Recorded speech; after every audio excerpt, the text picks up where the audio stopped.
Damn, babe. Isn't it crazy how we've really been together for like 7 years?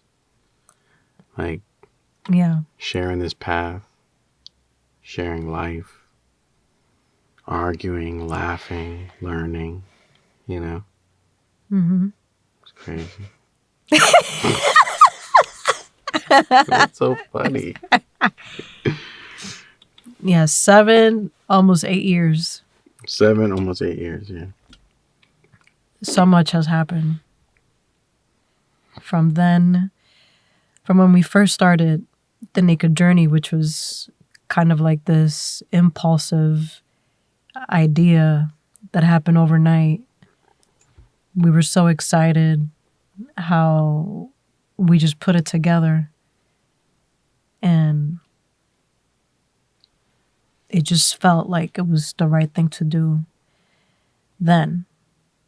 Now, looking back, it's been almost from when we started. It was right after, I think, right at the cusp of COVID-19, when that was beginning. And I don't know, at that time, it's like we joined together, like with our minds, and we've always had this kind of deep connection, deep relationship with our inner thoughts. And we will always have this dialogue.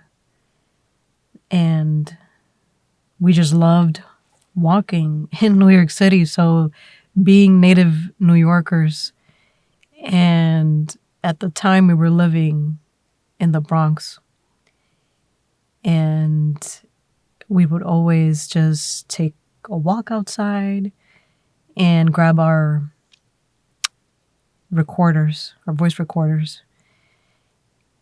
We would go to, I think it was Pelham Bay Park.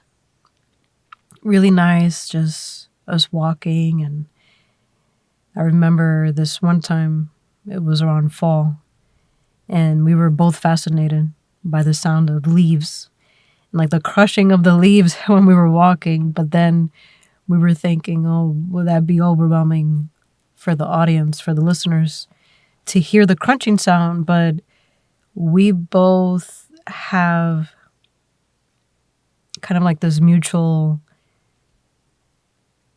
understanding of like nature, and it's something where we see ourselves, like we become kids in a sense, and it opens us up to want to share, and it just felt really fun. And then we just kept doing it, and then going to other places, and sometimes walking for longer times. We would forget that we were, we would be walking, I would say hours, but maybe like 1 or 2. Not so much. But when it started to get cold, obviously we had to cut that short. But we would have maybe like a coffee or a tea in our hand, paper cup, coffee, tea, and just talk about whatever was in our minds, like whatever was the topic of choice in the moment.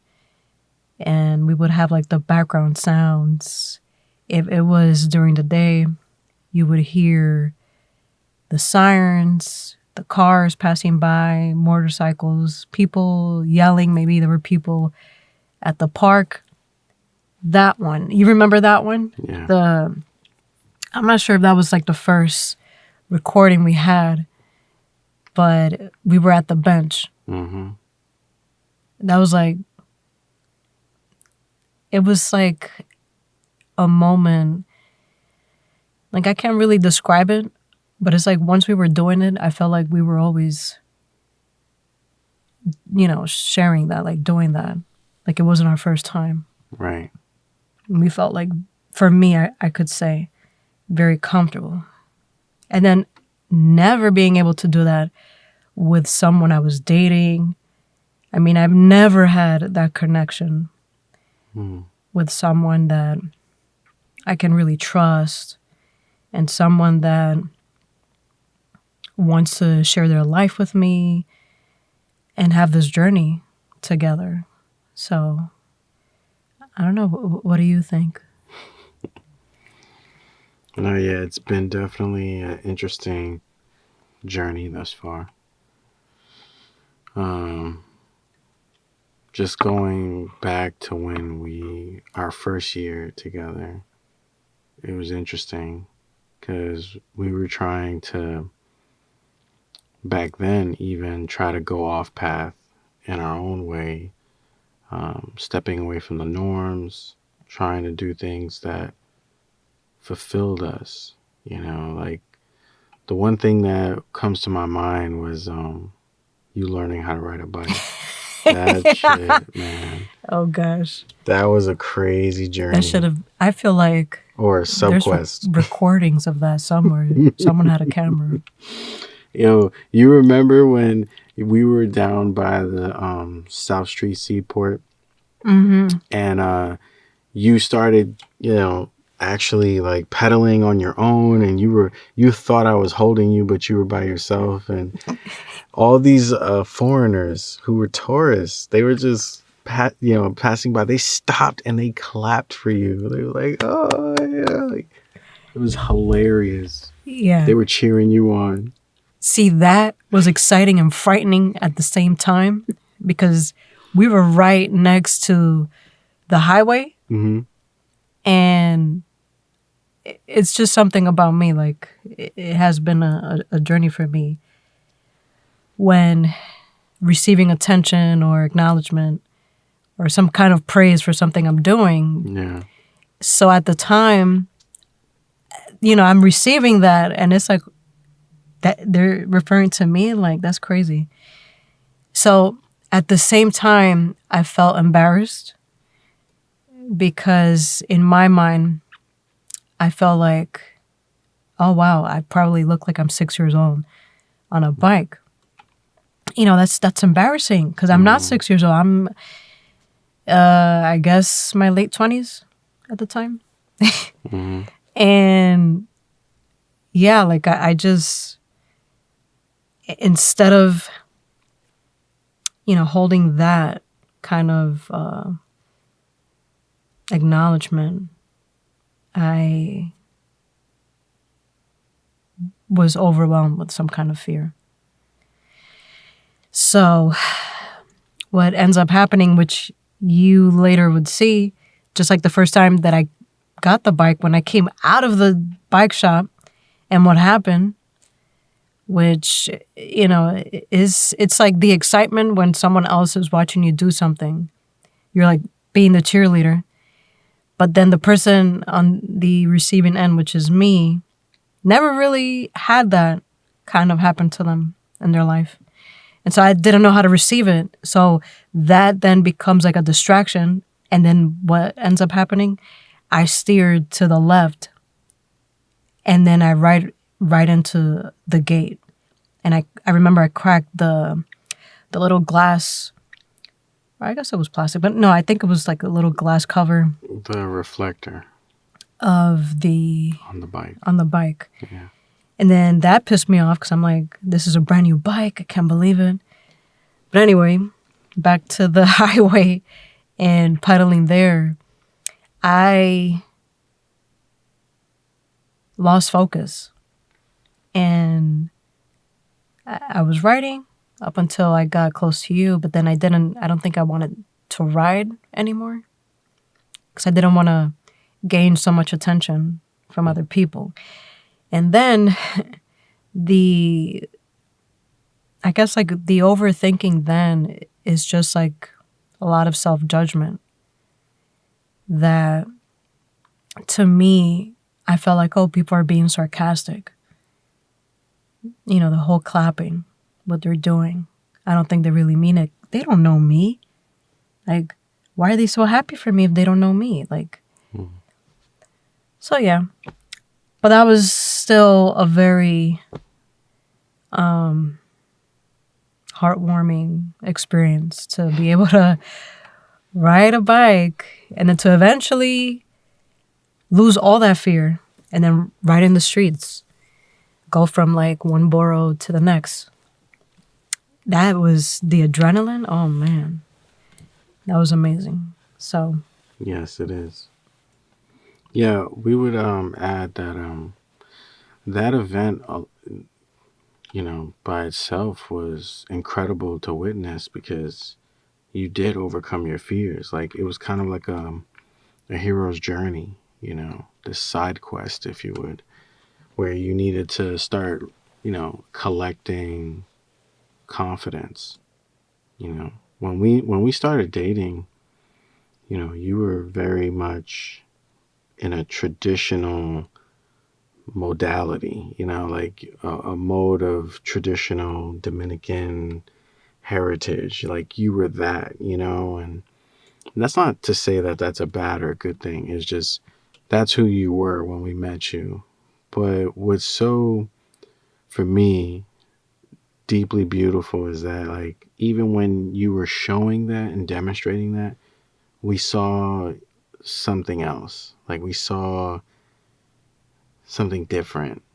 And it was like, there's something else there, And even back then, this is like way before, like, my most recent awakenings and healings and acceptings and shadow work and stuff. Even back then, 7 years ago, we had this curiosity, that we've never really had with anyone else because it was like noticing that there was something else there, really kind of tempted me to say, if you water this and you nurture this, it'll fully reveal itself. And we were just like, wow, like to be part of something like that and to reveal, like, everyone thought I had like a degular, like a regular person here. And all the while I have like the most unique, beautiful person, but they're just hiding, like, and to give them that inspiration and that courage to be themselves, that for me was like, this might be like maybe the most valuable payoff I ever do in my life. It's like, this is probably like what maybe we were brought here to do, and I know, like, people that date or are married, maybe they don't think like that all the time, but for me, like, you're of course gorgeous, your appearance without a doubt, but when we met, I'm sure you remember, we both were saying like, nah, we don't want to date, done with dating. And we were more like pen pals, but over the phone, right? And we started like calling each other more and communicating more, FaceTiming more. We even did the thing from long distance where we worked out in the mornings. yeah, we did. You were going to the actual gym, right? And you were in your and I apartment. was in the living room. So Right. we would prop our iPads or whatever. Yep. So yeah, I mean, that was even like the first, you could say, ritual or set of rituals that we were sharing, and it strengthened our friendship, our bond. And then before you know it, we were into our first year together. Um, and you're right, it was different because the feeling, the connection was there, like, I came to New York under homeless status. Like, I didn't have a place to go, and, you opened up your place for me to be there, and it's just been a hell of a ride, like when we start to think back to it, like, you took a risk on me, we took a risk on you, and it paid off, and it's paying off in big ways, um, it just blows my mind. It humbles me, to go back and see, like, we sometimes can't even fathom, like, why did you love me? Why did you, you know, what did you see in me type stuff, and because sometimes we have these moments where we don't see those parts of ourselves, you know, not because we're being super hard, but it's hard for us to see it. And it seems like you see it so clearly, you know, like sometimes in the early parts of our relationship, we could see on your face, you know, like you're seeing something. And it would irk me because it's like, what the fuck is she seeing that's so fucking exciting? You know, because there would be times where I was just like depressed or going through things in my mind, and I just didn't see like my light, so to speak, you know, in layman's terms, you know, these good qualities, you know. And it just seemed like the only way I could see it was through looking at your face when you looked at me, you know. And I think we think this goes back to when we used to get angry and kind of lash out when we caught you like staring at us or something. Like, what the fuck you look, you know, like, what are you looking at type shit. And we didn't like mean it in the way you probably thought, but it was mainly probably a defense, you know, just my growing up and, you know, stuff like that. If anyone took interest in me too long, it was for a negative reason, you know. And it's hard to explain that. It's hard to articulate that to your loved ones because, you know, they can't help but look at you and light up. And I didn't want to take that away. But, you know, it's so beautiful how, you know, you saw me just as much as we've seen you, you know. And it's crazy because 7 years ago we were completely two different people, you know, like we looked different, we dressed different, we did different things, and now here we are 7 years later, and it's like, is this the person you started out with? Is this the person you fell in love with? And it's an interesting concept for me because it's like I'm always falling in love with you. Like, you know, it's you always add different things. Like it's like you're like this flower, and you the more over time you're blossoming, there's like new beautiful things that are, you know, opening up, and it's like you can start seeing like different petals that weren't there before because they were more closed or something. And it's just like, wow, you know, like that's incredible. Who would have known, you know? For me, it's like a divine blessing, you know, like it's a gift. It's spiritual for me too, you know, because it's like, yeah, Aaron, this is what happens when you nurture people, you know, like these things tend to just appear. They blossom, you know, if you nurture them. But if you are abusive and you are controlling and you are manipulative, then you will not see these beautiful divine parts of people. You know, they will forever stay closed. You know what I mean? And that flower won't blossom. You know, so that was something that over the years we've learned, that it's more valuable and worth the risk to invest in people, nurture people, because if their best selves can develop, oh man, what a contribution, right? To society, to life, you know. Just you by you feeling more safe and you being seen by a person, you've started to blossom and believe in yourself, and you've done things you probably never thought you would have done. You know, and same for me. Yeah. You know, belief is a very powerful thing.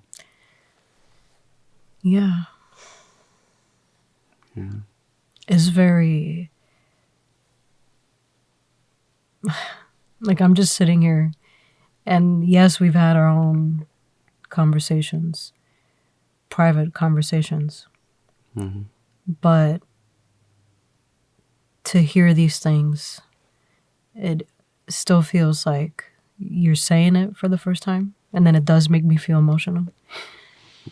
Just like you felt emotional Yeah. when you were describing it. because these are just memories, things that played out in our lives and early on in our relationship.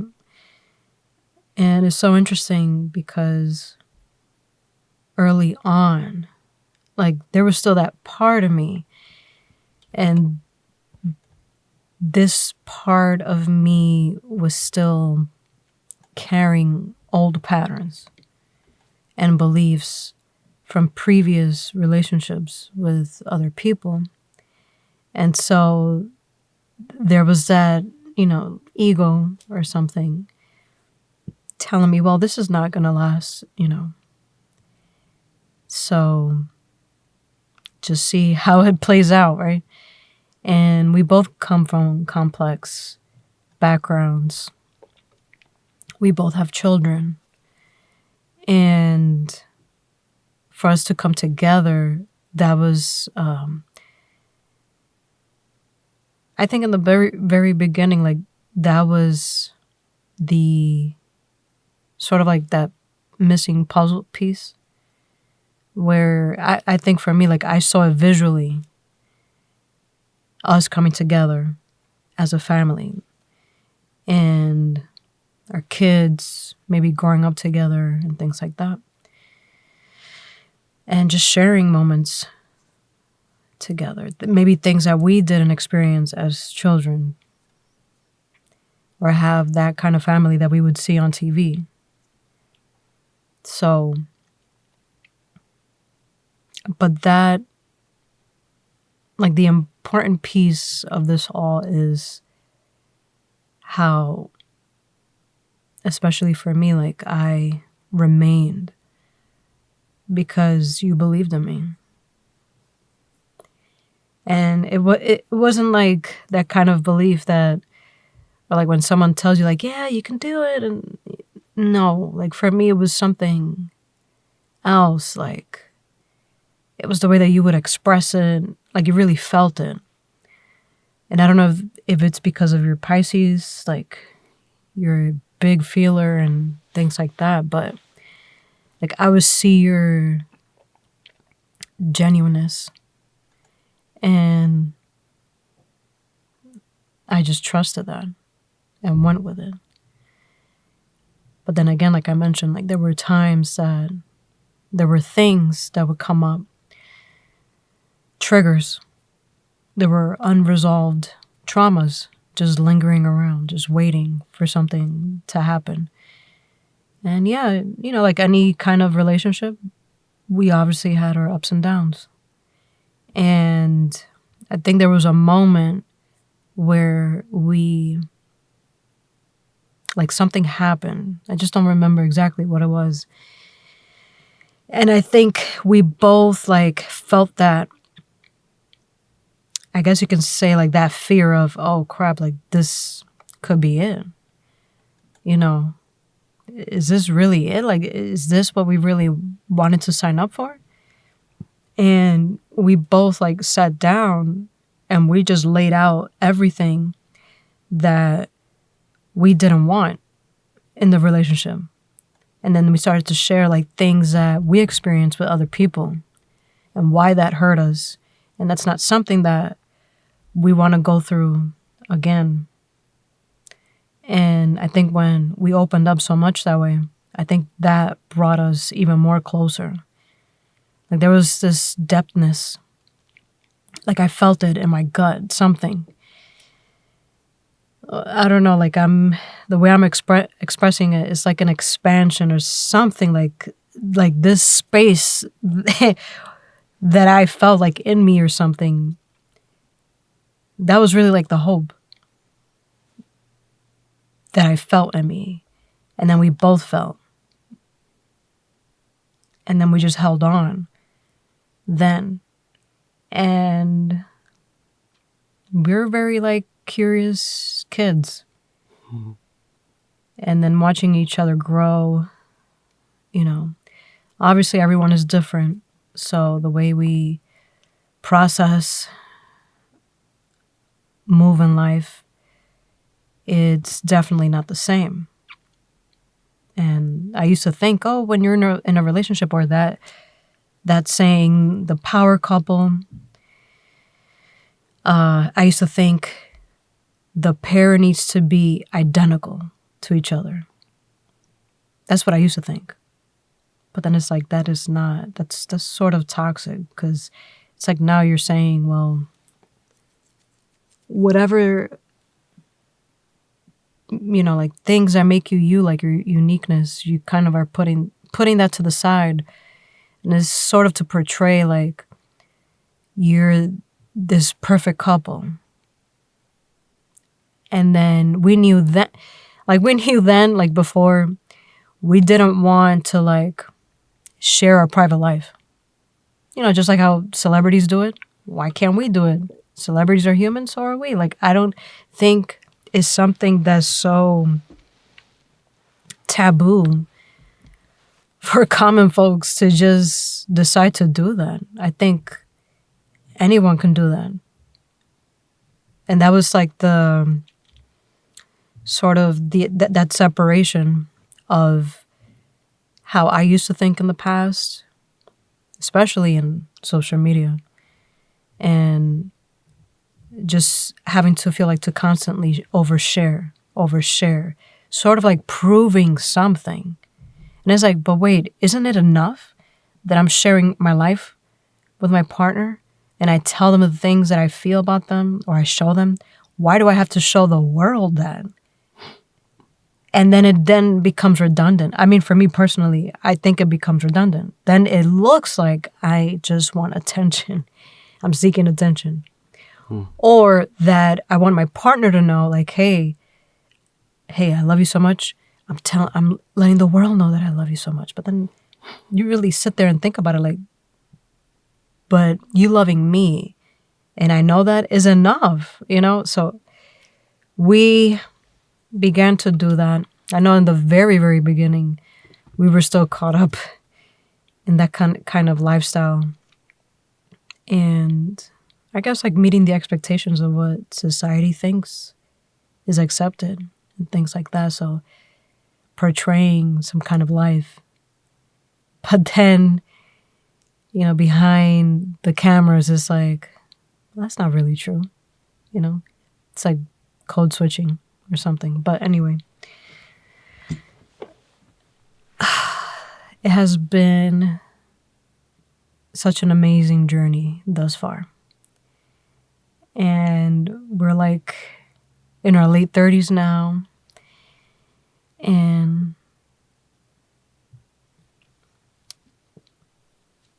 like I sometimes think, or I try not to think so much about the age or time.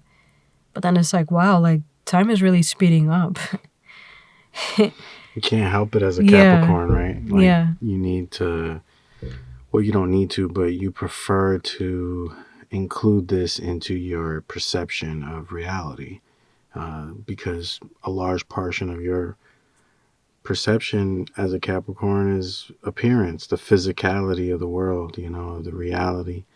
And so, your wealth, your meaning has to appear physically to an extent, like to a larger extent than most. So that's why you feel safer with money, because you understand money brings safety and security and stabilization in many different ways.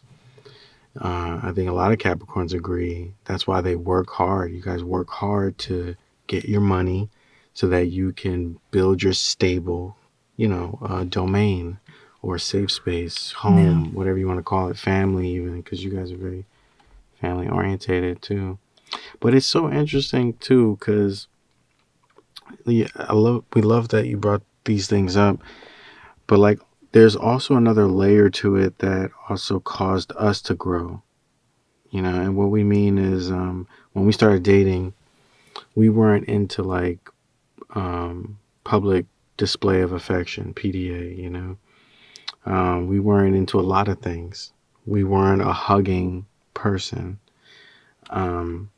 We didn't eat out as much or go out to eat as much.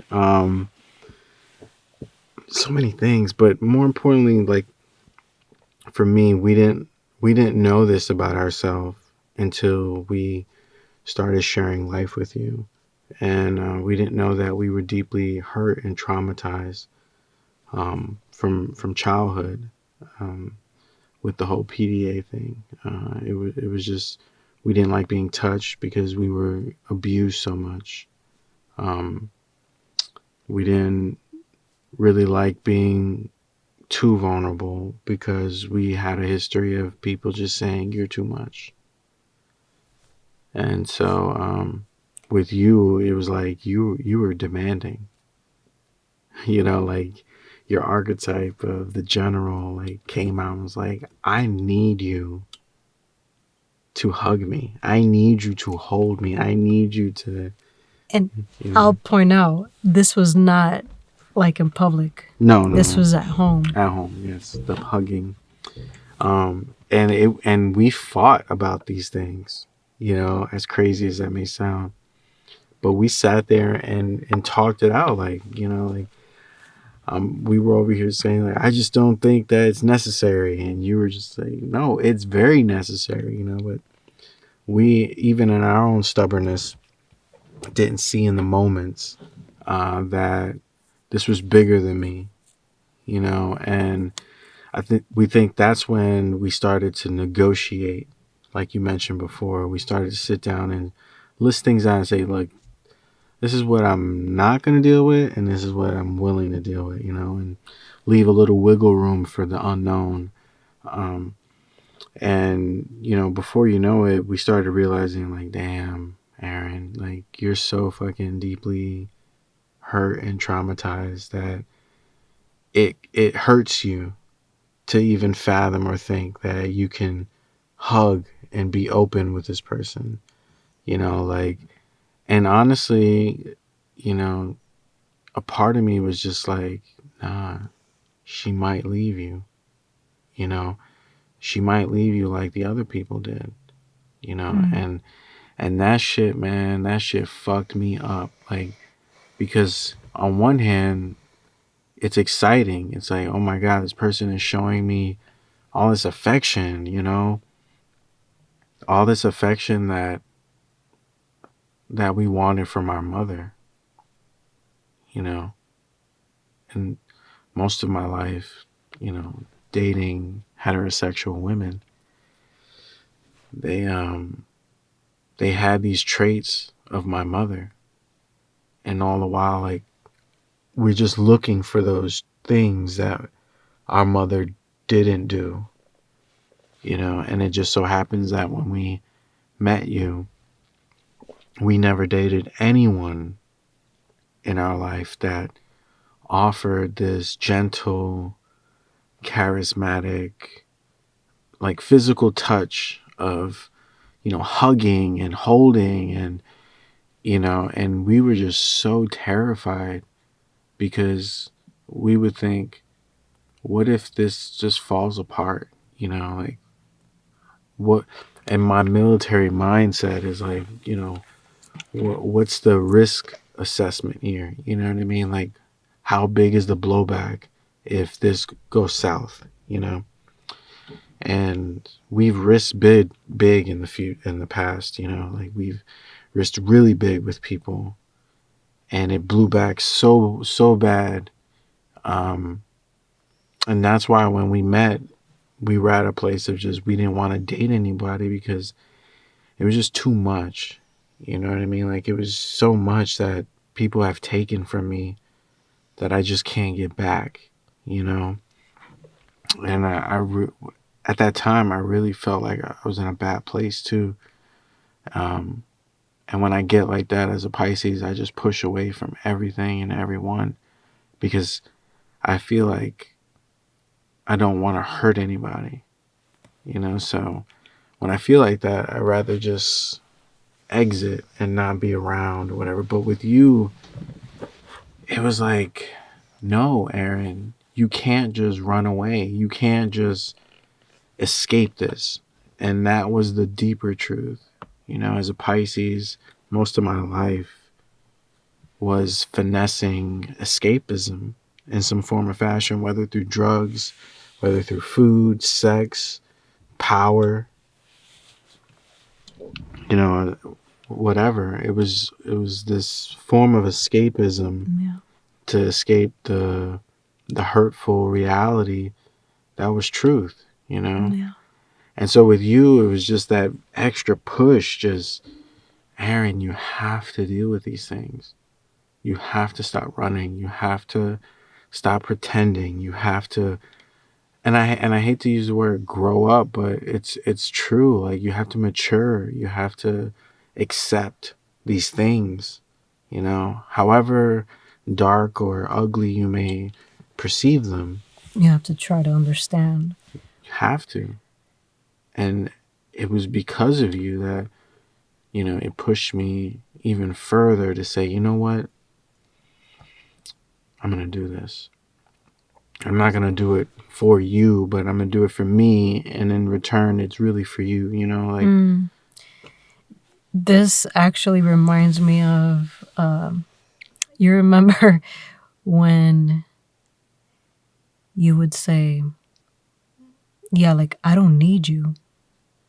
Yeah. I want to be with you. Yeah. And I think the very first time I heard it, I was like, what? But obviously, it, you know, took not some time, but I get it. I got it at the time to understand it. But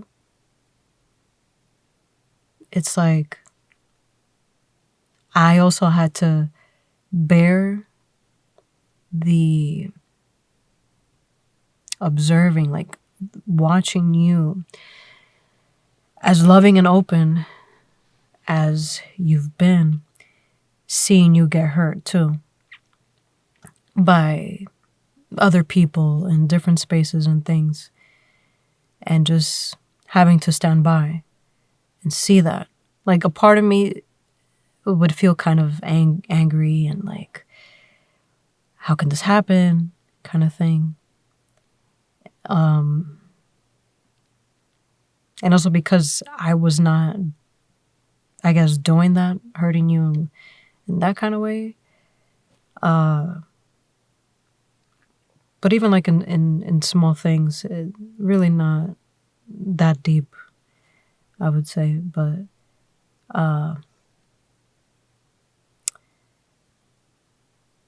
don't know, I've always felt like there was something there, like, especially what helped us so much is us talking to each other and just sharing the painful truths and things that have happened to us, and me learning about your relationship with your mom, what that looked like for you, things you had to bear as a child.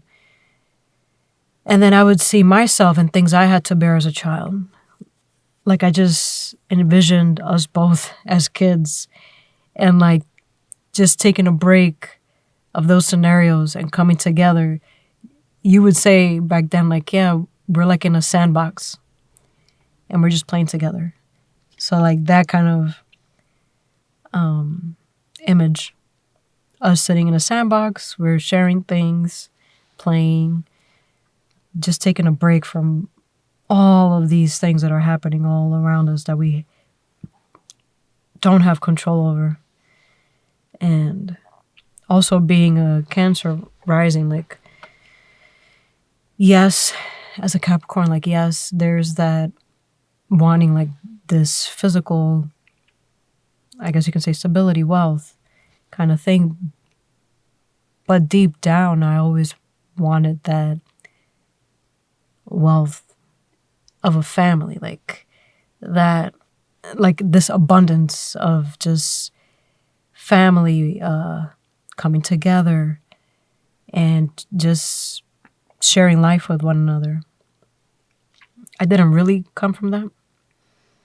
And so when I started to see it between us, and I would say, oh, you know, like, this is our little family kind of thing. That fear was seeping, like, I don't want anything to happen to this. Then I would think about, well, what would happen if one of us passes away or something like that. You know, like, wow, like to be alone again or to lose something like this would be so devastating, you know?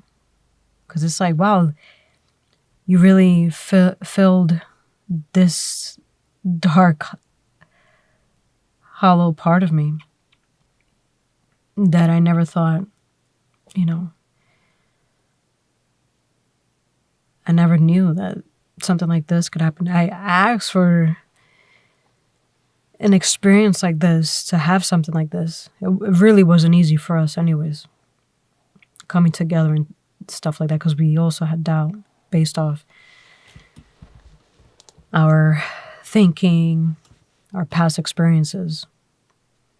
And when you were mentioning that part of not wanting to be hugged and things like that, that also you having trouble with having me like look at you, but you would say something like, oh, why are you staring at me that way?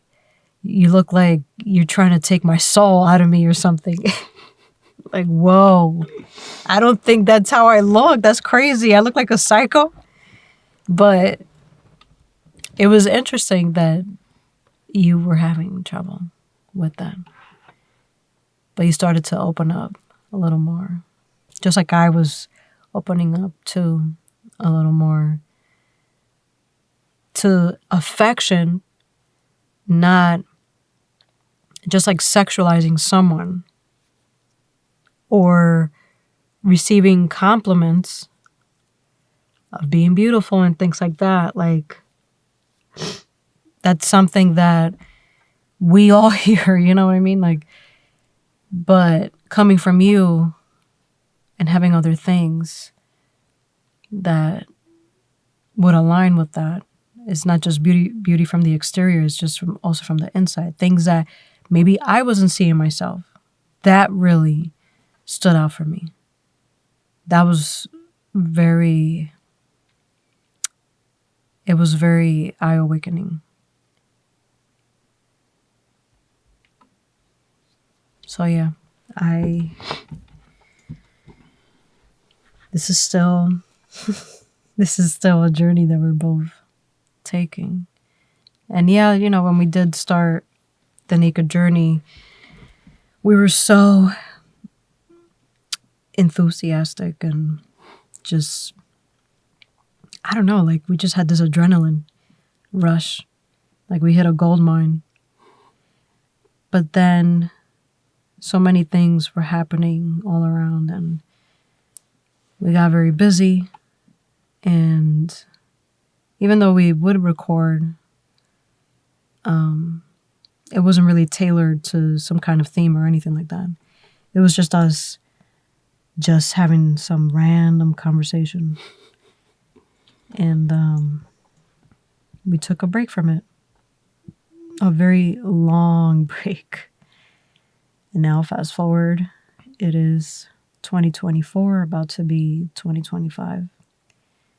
And so much has happened. So many, I guess you can say, ties have been severed. And we're still moving along. We're still pushing through.